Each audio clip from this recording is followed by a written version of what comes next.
super freak. Welcome back.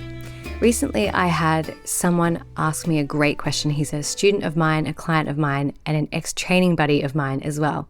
And he was going into a tournament and he wanted to have the best mindset that he possibly could going into it. He knew he just wasn't sort of feeling it. For those of you who have ever had an athletic background, you know how painful that experience is of knowing that you've got to perform and put your body on the line, but you're just not feeling it. So this is going to apply to you if that is you, but also you can use this anytime you are working towards something and you would like it to succeed, but you're not feeling in the mode for it. So the question was, how do I have a winner's mindset?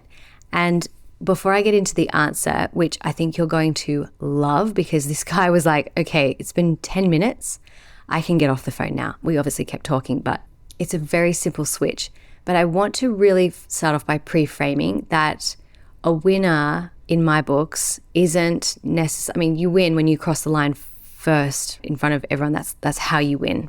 But the kind of winner's mindset I'm interested in is the one where you keep winning, like over and over and over again. That's what I'm really interested in. That's kind of how Super Freak came about. So it's one thing to cross a line and nothing went wrong for you, or maybe lots of things went wrong for you, but you just happened to do it faster than everyone. It is a huge, tremendous thing to experience. It's another thing altogether to do it over and over and over again and make it look easy. And I'm really interested in that, how people do it. Now, for some people, it's due to their physicality. Yes, I, for example, at 5'2", am not designed to be a basketballer. Though I did used to play basketball. I was more of a martial artist on the basketball court. It didn't go well for me. Wait, that sounds like I punched someone. I didn't. I just stood my ground too much and didn't understand the rules. So I always got fouled and didn't understand. Anyway, so what I'm saying is you can have the physicality and not have a winner's attitude and it won't actually work. But you can have not the physicality, which sounds funny, but have a winner's attitude and you will blow the roof off. So whether you have the physicality, whether you have the things in place, whether you have like all the resources or all the money or all the backing or whatever, that's one thing. Whether you are physically designed in your body to be able to do the thing is another thing. But without the winner's attitude and mindset, it's not going to be sustainable and it might not even work at all. So this is very important. Now, in the context of this question, my client asked me how to have a winner's mindset. And something I do as a coach is when I'm trying to explain how to think about something and a person's too close to it, like he was really in it thinking about the thing he had to perform that very weekend. And I think we were talking on a Thursday. I like to use metaphors and talk about the context of the conversation by applying it to different areas of life. So the way I answered this question, how do I have a winner's mindset, was number one, to describe that it's not a winner's mindset, it's a winning consciousness. And then to explain winning consciousness by describing other types of consciousness that are really important and that people understand, so we can come back to winner's mindset and answer the question of winner's mindset. Now you'll see, I'm going to do this right now for you to show you what I mean. So firstly, a winner's mindset is one thing. It's getting you over the line. But having a consciousness of winning means no matter what's going on, you win. No matter what happens day to day, tournament to tournament, you show up to the big game like it's just another training session. Now, here's the thing. When you show up to a massive game like it's just another training session, you have a completely different attitude. And on the surface, that might sound like you're being nonchalant about the importance of the game. But really, for an athlete or for anyone who is performing at the top of their game, the aim is that they need to turn the mountain into a molehill. They need to remove the drama, remove the adrenaline, remain calm, and be able to focus. Being calm under fire is exactly what's going to get you where you want to go. So the athletes who are performing at Wimbledon and at the Australian Open, I'm thinking of tennis players, or performing in World Championship surfing events, no matter what, of course there's going to be an element of adrenaline because there's competition and people are watching and things like that. There's also the parts we can't control. But the more you can make it feel as normal as every day, the easier it is for you to relax so much that you step into a particular place of flow, a particular place of relaxed, unconscious, playing something out. And it is so beautiful. So I'm going to explain this to you within the context of like wealth and flow. So Mihaly Csikszentmihalyi wrote this book called Flow, and he describes a state of flow being when you have a high level of skill and a high level of pressure that are just the right amount of each, where you meet in the middle and your level of skill is met with a level of challenge. So you are just challenged enough that you get to fully play out your skill and you dip into this state of flow. And he's done all this research on it. It is incredible research. When you're in that state of flow, you forget to eat, you become hyper productive, you start to make connections, you can't be distracted from that state of flow. But a consciousness of flow is very different. And my friend Jackie Nechtel is one of the founders of the Flow Consciousness Institute. And they talk about how we have a consciousness of flow, meaning we're never really not in flow. There's a meta understanding of what flow is. And it's a different experience. And that's what I want to talk with you about when it comes to winning consciousness as well. So a flow consciousness is when you're never not in flow and all of your beliefs and all of your actions and all of your energy, everything aligns to everything always getting you to the next step. And there always being opportunities for you to get where it is that you want to go or to create the thing that you're aiming to create. Life is always supporting you. You're always where you're meant to be. And it's a beautiful consciousness to live within that everyone is able to access. When we talk about wealth, some people think of wealth as I either have money in my bank account or I don't. There is a state of wealth which is dependent on what is happening in the moment. And there is also a consciousness of wealth where it does not matter what is happening in the moment. There is a trust and an understanding that no matter what is going on, you're always where you're meant to be. And the world's wealthiest people are in a consciousness of wealth. Sometimes they go broke. Sometimes they have heaps of money, but they understand the big picture of wealth, what they're working towards, and the trajectory of where they're going is always on the up and up. So they could have businesses that go bust, but have other businesses that don't go bust. And everything sort of balances itself out in the big picture. I'm getting a little bit too granular now in my description, so I hope you can understand what I'm talking about. There is a state of wealth where you feel wealthy or you don't feel wealthy. And there's a consciousness of wealth, which implies that no matter how you feel, you are wealthy. And everything you do is getting you closer to this state of where you want to be or the goal that you want to have when it comes to your wealth. Like no matter how you feel that day, your money is still growing. That is a consciousness of wealth. A consciousness of wealth is where you notice and spot opportunities to build your wealth that maybe others wouldn't because you are attuned to it. You're attuned and conditioned and programmed to be able to spot those opportunities. So there's a difference between a state of flow and a consciousness of flow, where all of your beliefs align with it's never not working. There's a difference between a state of wealth, which is dependent on what's happening or how you feel, or your result in your bank account, one particular result, and a consciousness of wealth, which is an ongoing, never-ending, I guess, an emotional ride or a consciousness ride where you're consistently always aligning with where you want to go, no matter what. And we don't ever make any meaning of it's not working. Ping bong, announcement. All right, so the Fierce Salon is closing tomorrow.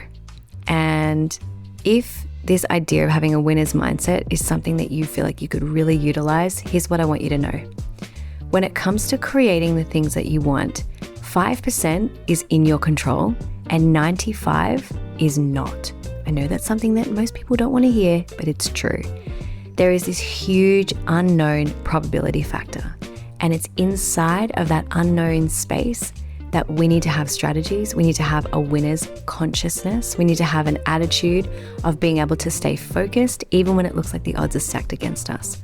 So not only in the Fierce Salon are we aiming at building up your coaching and creative career to a solid revenue making business that brings in really healthy profits so you can have the safety and security and life that you need as a creative and someone who's in a service-based industry. We also help you in the salon to deal with the inevitable unknown, the inevitable unexpected, the inevitable twists and turns of life. And this is what makes it so special. Your whole life is a curriculum. Your body, your time, your relationship, what's going on that's preventing you from getting things done. And this is what makes it so effective and so powerful. So if you're thinking about it, if you're swirling around the edges and you know it's right for you right now, come and jump in or reach out and talk to me. If it's something that you're interested in for the future, why not join the waitlist? Because we'll be opening it again at some point in the future, and I don't want you to miss out. You can get ready for it. All right, back to the episode. So let's bring that back now to having a winner's mindset versus a winner's consciousness. A winner's mindset is, I have to win this tournament. My winner attitude, my winner title is dependent on this one result. Then I will feel like a winner or not. It's win-lose. And it's really easy to think when it comes to something like a tournament where there is one trophy at the top, because I can already hear people saying, yes, but there is a win-lose situation. There is first, second, and third, and that's what people think about. And yeah, you're absolutely right. There is first, second, and third, and that is the state of winning. In that moment, you're in the state of winning. However, a person who wins over and over and over and over and over again is in a winner's consciousness, not a winner's state. So the state is dependent on maybe how you feel, but also the result on the day. The consciousness is about the game never ends. The consciousness is about no matter what this result is, I'm still a winner. No matter what this result is, I always learn something. I treat my tournaments like massive training sessions. I'm applying the things that I have learned. I'm always reflecting and looking back on what I learned and what worked and what didn't. And I'm going to keep going no matter what. A person who is operating from a state of win-lose will place all their eggs in the basket of winning. They will not look after themselves often in the journey towards the tournament or the outcome. They'll cross the line, and then they will, if they didn't win, possibly need to take a break for a little while because their worth was tied up in the result. A winner's consciousness is when your worth is not tied up in the result. It's a never-ending game of learning. Does this make sense? So my client asked me, like, how can I have a winner's mindset? I said, don't, because the result at the end of the day is completely out of your control, whether you like it or not.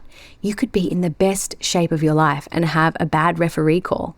You could be in the best shape of your life and stack it and fall over and hurt yourself, and it's completely unexpected. It's not something that you can necessarily control. So how do we control the uncontrollable and have a positive attitude and keep ourselves calm and keep ourselves motivated and keep ourselves in the game for good? You have a winner's consciousness. And the winner's consciousness is, I train my hardest, I do my best. And a tournament is an opportunity for me to put into practice what I have learned under a more high pressure circumstance, and then reflect on what happened and pick up more lessons and get back to the training room. That is a winner's consciousness. Now, how can you apply this to your life and to your world right now? Do you have a winner's consciousness? Are you working towards something in your life, in your business, perhaps in your coaching or creative career, where you think it's win or lose? Maybe you're launching something and you feel like everything depends on this one thing working. You're forgetting that there's always another opportunity. There's always another idea. There's always another creative expression. Maybe you can apply this to a new skill that you're learning, like surfing. You could get in the water. A winner's mindset is, I had a good surf today, therefore I'm in a good mood. Or the surf was good today, or I caught a number of waves today. By the way, like, I would have the worst day ever if this was my mindset when I got into the surf. But anyway, consciousness of winning is like, today I got in the surf and that was awesome. Today I got in the water. And today I learned this, and this, or I learned one thing, or I had fun, or I met someone in the water, fantastic. Or I learned that there's something I can do with my arm or my posture or the way that I'm holding my core, fantastic. We treat all opportunities, all experiences as opportunities to learn. We treat all tournaments as opportunities to deepen what we've learned. We never make meaning about any result because we know that that result is one point on the map of many points that are going to come. So a winner's consciousness is about telling yourself, I'm never not winning, because by simply showing up and learning, I'm actually winning. And that doesn't mean I'm all for like giving everyone a participation award. That's not what it's about. There's actually this simplicity on the other side of that, which is that the true winners are just always learning, always learning, always learning, always learning. They know that there's nothing wrong with them if they can't get something right because they're just learning. They know that if they have a bad day or a bad tournament or a bad call, it's not really about them. It doesn't mean their life is over. They learn from it and they get back on. A winner's consciousness is very, very, very sustainable. So I want you to think about this in your life. Maybe you are training a dog right now and your dog is unpredictable. Ask me how I know. Maybe you are parenting and every day feels like a challenge, or there's something going on and you're making it mean that you're a good or a bad parent, but there's a consciousness that you can have about learning and connection and love, and that nothing is really wrong in any circumstance. Maybe you're in business and you're feeling like there's a lot of pressure to achieve within certain things, like a launch, like I mentioned, but there's always another opportunity. There's always another creative idea that you can have. Maybe you're a sports person and you're placing a lot of pressure on yourself in your peak performance at your sport. I know this sounds really counterintuitive to tell you to treat it like another tournament or to treat it like another training session. But like I said at the beginning of this podcast, what is most important is that you turn the mountains into molehills. So you're not walking into high pressure situations, adding more pressure to yourself by saying things like, this is it. If this doesn't work, I'm screwed. If this doesn't work, it means this about me. That's the worst thing that you can do. Someone with a winner's consciousness, they are just having the most fun and learning. So I hope you can take something away from this today. I really hope that you have loved it. And I want you to think now about the winner's consciousness for yourself. Like, where can you apply this in your life? I want you to think about abstract things that you are trying to accomplish in your life. Maybe, like I said, it's parenting humans or animals or something. Maybe it's your business. Maybe it's your health. Maybe it's sport. I don't know. Maybe it's your relationship as well. Think about how you can have a winner's consciousness. It's about the fact that nothing is wrong. It's about the fact that you're learning. It's about having fun. It's about, even when you feel like, and you're absolutely sure it's not working, leaning back and trusting it's absolutely still working because I'm learning. I'm always exactly where I need to be right now to get where it is that I'm going. That is the kind of consciousness that I'm interested in. That's the kind of consciousness that will have you win over and over and over again. So enjoy, my friends. Remember, everything you want is so much closer than you think. So stay curious, stay open, and I'll see you soon.